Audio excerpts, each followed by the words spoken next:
इसलिए हमने खुफिया कैमरे पर पुलिस से सवाल पूछे। जेवर थाने में एसएचओ ने कहा कि सीमा 100% पाकिस्तान की ट्रेंड जासूस है। ये मामला हनी ट्रैप केस जैसा है और उसका पाकिस्तानी सेना से कनेक्शन है।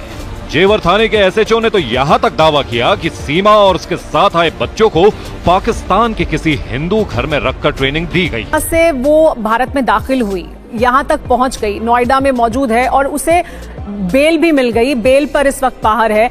उसके बाद भी कई तरह के सवाल उठे कि अगर ये प्रकरण इस तरह से रहेगा और इस तरह से वो मौजूद रहेगी आम लोगों के बीच में, तो इसलिए हमने खुफिया कैमरे पर पुलिस से सवाल पूछे। जेवर थाने में एसएचओ ने कहा कि सीमा 100% पाकिस्तान की ट्रेंड जासूस है। ये मामला हनी ट्रैप केस जैसा है और उसका पाकिस्तानी सेना से कनेक्शन है। जेवर थाने के एसएचओ ने तो यहां तक दावा किया कि सीमा और उसके साथ आए बच्चों को पाकिस्तान के किसी हिंदू घर में रखकर ट्रेनिंग दी गई। से वो भारत में दाखिल हुई, यहां तक पहुंच गई, नोएडा में मौजूद है और उसे बेल भी मिल गई, बेल पर इस वक्त बाहर है। उसके बाद भी कई तरह के सवाल उठे कि अगर ये प्रकरण इस तरह से रहेगा और इस तरह से वो मौजूद रहेगी आम लोगों के बीच में, तो ये एक गलत संदेश जाएगा या इसकी वजह से संदेश जाता है कि कानून व्यवस्था के साथ आप खिलवाड़ कर सकते हैं। अभी आपको शीघ्र ही आपको कुछ हम स्टैंड देंगे। आगे क्या कार्रवाई हो रही है, हमारे पास रिपोर्ट आने वाली है। आप कुछ समय वेट करें, हम जरूर आपको पूरी स्थिति स्पष्ट करेंगे कि आगे की क्या कार्रवाई होने वाली है। सीमा के स्टिंग से खुलासा हुआ है कि उसके पास नेपाल के पशुपतिनाथ मंदिर में शादी का कोई सबूत नहीं था। उसने दावा किया था कि भारत की जेल में रहने के दौरान यानी सिर्फ 5 दिन में उसने फर्राटेदार अंग्रेजी सीख ली। सीमा ने खुलासा किया कि वो एक बार नहीं बल्कि 2 बार पाकिस्तान से नेपाल आई और वापस लौटी। स्टिंग ऑपरेशन में उसने अपने भाई के बारे में कहा कि अब वो पाकिस्तानी सेना में नहीं है। सीमा ने खुफिया कैमरे पर भी कई सफेद झूठ बोले। सूत्रों के मुताबिक सीमा हैदर के पास 3 मोबाइल फोन हैं। तीसरे फोन में सिम नहीं है। पूछताछ में सीमा तीसरे मोबाइल को लेकर सही जवाब नहीं दे रही। शक है कि इस फोन में सीमा के कई राज हैं। फोरेंसिक एक्सपर्ट की मदद से तीसरे मोबाइल का डेटा रिकवर किया जा रहा है। हैदर से लगातार पूछताछ हो रही है, लेकिन सीमा हैदर किस तरीके से सवालों के जाल में फंस गई, आपको कुछ सवाल दिखाते हैं। सीमा हैदर से क्या क्या पूछा गया है। पूछा गया कि मोबाइल फोन कैसे टूटा, उसके पास इसका कोई भी जवाब नहीं था। सीमा हैदर इस पर कुछ नहीं बता पाई। मई से पहले का डेटा डिलीट क्यों किया आपने, फोन हैंग होने का हवाला सीमा ने दिया। इसको लेकर इस सवाल का जवाब उसने ये दिया है। सवाल था कि पाकिस्तान में रहते हुए सचिन ने कब आपको पैसे भेजे, इस पर वो खामोश रही, यानी कोई भी जवाब उसने नहीं दिया है।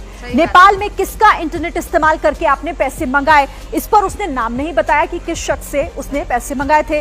पाकिस्तान से भारत आने तक 12 लाख कहां पर आपने खर्च किए, इसका भी कोई जवाब सीमा हैदर ने नहीं दिया। पाकिस्तान में नेपाल से भारत की टिकट किससे बुक करवाई सीमा ने, इस पर उसने एजेंट का नाम नहीं बताया कि कौन सा एजेंट था, क्या नाम था, नहीं बताया उसने। पाकिस्तान में घर किसको बेचा आपने, इस पर खरीदार के बारे में उसने कोई भी जानकारी नहीं दी और कहा कि मुझे नहीं मालूम कौन है खरीदार। पाकिस्तान का घर सीमा ने कितने में बेचा, इसे लेकर एग्जैक्ट अमाउंट नहीं बता पाई सीमा हैदर। पबजी गेम भारत में कितने लोगों के साथ खेलती थी, कई बार इसको लेकर उसने बयान बदले। जब सवाल ये पूछा गया, अलग अलग बयान। यूनिफॉर्म पहने हुए लोगों को फ्रेंड रिक्वेस्ट आखिर क्यों भेजती थी सीमा, इस पर वो बोली कि इसके बारे में उसे जानकारी नहीं है। तो ये तमाम वो सवाल जो सीमा हैदर से पूछे गए, लेकिन यहीं पर वो फंसती हुई दिखाई भी दी। ये जो सीमा आई, हमने पहले दिन से इस बात को कह रहे हैं कि इसके 3 एंगल हैं। एक तो ये पाकिस्तानी खुफिया एजेंसियों ने इसे इम्प्लांट किया हो, और ये जासूस क्या नहीं करते हैं, कैसे कैसे हनी ट्रैप बनाते हैं, कैसे कैसे जिस्मानी ताल्लुक़ पैदा करके राज उगलवाते हैं, पैसा भी देते हैं। दूसरा वही है कि लव जिहाद का मसला हो। तो रिलीजियस कन्वर्शन लॉ बना दिया आपने, ये लव जिहाद नहीं हुआ, नहीं मालूम मेरे को, ये नहीं हुआ क्या? तो वो पाकिस्तान से कैसे आ गई आप इंडिया में? अरे भैया, ये BSF को बोलिए, अमित शाह को बोलना चाहिए, ऐसा कैसे बॉर्डर क्रॉस करके आ गए। देश में लाइन ऑर्डर को मेंटेन करेंगे, किसी भी गैर कानूनी गतिविधि को हम बर्दाश्त नहीं करेंगे। पूरे मामले की उच्च स्तरीय जांच हो रही है, केंद्रीय एजेंसियां भी जांच कर रही हैं, और हर स्थिति में हम उत्तर प्रदेश राज्य में प्रतिबद्धता के साथ अपराध और गैर कानूनी गतिविधियों को रोकेंगे। नहीं, अभी इतनी जल्दी ये मामला 2 राष्ट्रों के बीच जुड़ा हुआ है, इसमें जब तक पर्याप्त साक्ष्य नहीं मिल जाते कुछ भी कहना उचित नहीं। जब एक बार वो जेल जा चुकी है, उसके बाद बेल पे है, अब उसके बाहर भेजने की जो विधिक प्रक्रिया है उस हिसाब से कार्रवाई चल रही है। इसलिए सीमा से यूपी एटीएस ने कड़ाई से पूछताछ की है।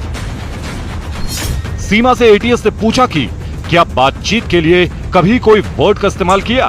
फोन पर मैसेजिंग, चैटिंग में सावधानी के लिए कहा गया था। कभी फूफी और फल कोड वर्ड का इस्तेमाल किया? शुद्ध हिंदी बोलना किसने सिखाया? हिंदू रीति रिवाजों के बारे में कैसे पता चला? नोएडा तक पहुंचने में किन लोगों ने मदद की? भारत में एंट्री से पहले नेपाल के जिस होटल में सीमा और सचिन ठहरे थे, उस होटल के मालिक से बात की है और सीमा और सचिन से जुड़े सवालों के जवाब ढूंढे। हमने अभी जो वो लोग जब यहाँ पर ठहरे थे, हम लोग ने बहुत सर्च किया तो मिला भी नहीं उनका नाम, और कुछ नेम से वो लोग। अच्छा, रजिस्टर वगैरह में आपने नोट किया था उनका नाम? हाँ, नोट किया था सर, लेकिन मिल रहा है नहीं। उस डेट में इंडियन लोग बहुत थे, लेकिन वो नाम थोड़ा मैच नहीं हो रहा है सर। अच्छा, सीमा ने अपनी पहचान क्या बताई थी? आपको बताया था वो पाकिस्तान की रहने वाली है? उन्होंने नहीं बताया सर। उन्होंने सीमा तो सचिन सीमा आने से भी पहले दिन आया था, तो उन्होंने कल मेरी बीवी आने वाली है करके उन्होंने रूम बुक करवाया, तो सीमा दूसरे ही दिन आई थी। तो सीमा आई तो उनकी बीवी है, तो फिर हम लोग ने उनकी बीवी है तो हम लोग ने ये किया भी नहीं सर। अच्छा, ये दोनों ने शादी कहाँ पर की थी? शादी तो वो लोग ने रूम में की होंगी सर, लेकिन मंदिर में तो वो सिंदूर जो डाला वीडियो है वो रूम का ही है सर। आप ही के होटल के रूम का है? हाँ सर। सीमा पर नेपाल में TV9 भारतवर्ष की पड़ताल में पता चला कि सीमा के आने से एक दिन पहले नेपाल जाकर सचिन ने कमरा बुक किया था। सीमा दूसरे दिन आई और सचिन के साथ 7 दिन रही। सचिन और सीमा काठमांडू में न्यू विनायक होटल के कमरा नंबर 204 में रहे थे, जहां सीमा और सचिन रुके थे, और कथित तौर पर जहां सचिन ने सीमा की मांग में सिंदूर भरकर उससे शादी की। सीमा को लेकर 5 बड़े खुलासे हुए। पहला खुलासा, सीमा ने पाकिस्तानी सेना के अफसरों को फ्रेंड रिक्वेस्ट भेजी थी। दूसरा खुलासा, सीमा पहली बार नेपाल अकेली आई, दोबारा पाकिस्तान जाकर बच्चों को लेकर आई। तीसरा खुलासा, सीमा सचिन से शादी का दावा करती है, लेकिन उसके पास कोई सबूत नहीं है। चौथा खुलासा, फौजी भाई पर सीमा का झूठ पकड़ा गया है। पांचवा खुलासा, सीमा के चाचा पाकिस्तान की आर्मी में बड़े अफसर हैं, उसने अब तक ये बात छिपाई थी। सीमा के भाई ने 2022 में पाकिस्तान की आर्मी ज्वाइन की थी। सीमा ने TV9 भारतवर्ष के स्टिंग ऑपरेशन में कहा था कि उसके भाई ने पाकिस्तानी आर्मी की नौकरी छोड़ दी है, और सीमा के पास उसके भाई का सिर्फ बिना सिर वाली तस्वीर है। लेकिन जब TV9 भारतवर्ष के रिपोर्टर ने सीमा को उसके भाई की तस्वीर मोबाइल पर दिखाकर उसके बारे में सवाल पूछा, तो हमेशा कॉन्फिडेंस से बात करने वाली सीमा का कॉन्फिडेंस हिल गया। जो फोटो आपने अपलोड किया इंस्टाग्राम पे, ये कौन है? ये मेरे भैया हैं। क्या नाम है इनका? आसिफ।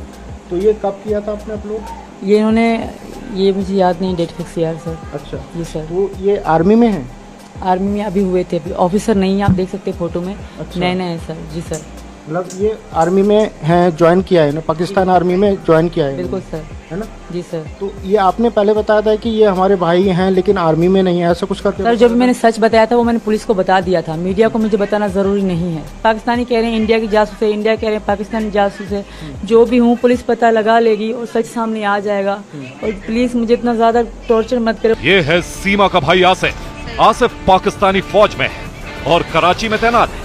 इस बीच सीमा के पहले पति गुलाम हैदर ने यह भी खुलासा किया है कि सीमा का एक सगा चाचा पाकिस्तानी सेना में बड़ा ऑफिसर है और वो इस्लामाबाद में रहता है। सीमा के इस चाचा का नाम गुलाम अकबर है। सीमा जब नेपाल आई तो उसके पास 4 फोन थे, जिनमें से एक की सिम निकालकर उसने फोन तोड़ दिया था। फॉरेंसिक एक्सपर्ट की टीम सीमा के इस फोन का डेटा रिकवर करने में जुटी है। एटीएस को शक है कि उसके मोबाइल में कई राज छिपे हो सकते हैं। सीमा से एटीएस ने सवाल किए, नेपाल से भारत में घुसा जा सकता है, कैसे पता चला? जवाब, सीमा ने इसका कोई ठीक ठाक जवाब नहीं दिया। फिर एटीएस ने सवाल पूछा, फोन का डाटा क्यों डिलीट किया? इस पर सीमा ने फोन हैंग होने का हवाला दिया। फिर एटीएस ने सवाल पूछा कि सचिन ने पाकिस्तान में कब कब पैसे भेजे। सीमा ने इसके जवाब में कोई जानकारी नहीं दी। एटीएस का इसके बाद सवाल था कि पाकिस्तान से भारत आने में 12 लाख खर्च किए पैसे कहां से आए? इसका भी सीमा ने कोई संतोषजनक जवाब नहीं दिया। फिर एटीएस ने पूछा कि पाकिस्तान में टिकट किससे बुक करवाई।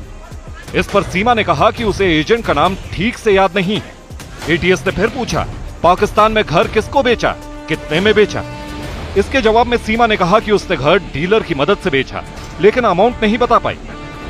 फिर एटीएस ने पूछा कि पबजी गेम भारत में कितने लोगों के साथ खेला।